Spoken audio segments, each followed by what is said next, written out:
আসসালামু আলাইকুম প্রিয় সপ্তম ও অষ্টম শ্রেণীর শিক্ষার্থীরা, তোমাদের রাইট ফর্ম ভার্বস থাকবে। যেহেতু ক্লাস 7 এবং 8 এর রাইট ফর্ম ভার্বস থাকবে, তো তোমাদের একই রাইট ফর্ম অফ ভার্বস, রুলগুলো একই এবং এক্সারসাইজ তোমরা একই টাইপের প্র্যাকটিস করলে তোমরা কমন পেয়ে যাবা।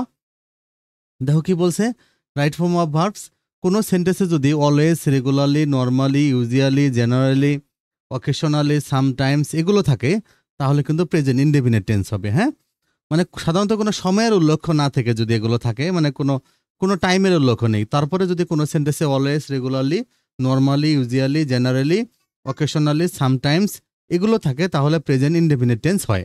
দেখো, প্রেজেন্ট ইনডেফিনিট টেন্স যদি হয়, তখন মনে রাখবা সাবজেক্ট ভার্বের প্রেজেন্ট ফর্ম হবে প্লাস এক্সটেনশন। দেখো, সাবজেক্টের পরে ভার্বটা তোমরা প্রেজেন্ট ফর্ম দেবা।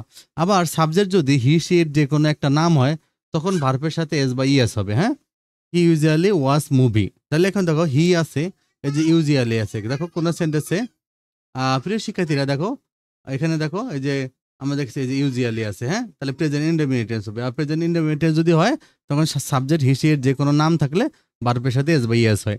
তাহলে হি ইউজুয়ালি ওয়াচ আছে, এটা হয়ে যাবে ওয়াচেস। হ্যাঁ, ইএস দিতে হবে, কারণ subject third person singular number, মানে হি, সি এর যে কোনো নাম। খুবই ইম্পর্টেন্ট রুল এটা, এটা তোমাদের অনেক কাজে লাগবে। যে সাবজেক্ট যদি থার্ড পারসন সিঙ্গুলার নাম্বার হয়, তাহলে ভার্বের সাথে এস বা ইএস হয়।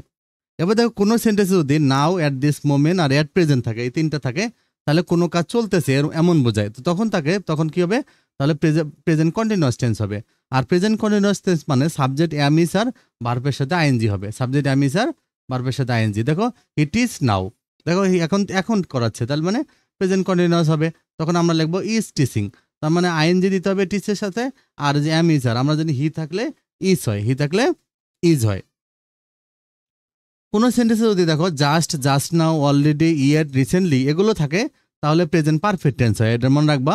তো শিক্ষার্থীরা, টেন্সের 4টা রুল লাগে, এই 4টা রুল আমি দিয়ে দিয়েছি আগে, সবার আগে, তারপরে এক্সট্রা রুলগুলো দিয়েছি। দেখো শিক্ষার্থীরা, দেখো কোনো সেন্টেন্সে যদি just, just now, already, yet, recently এগুলো থাকে, তাহলে প্রেজেন্ট পারফেক্ট টেন্স হয়।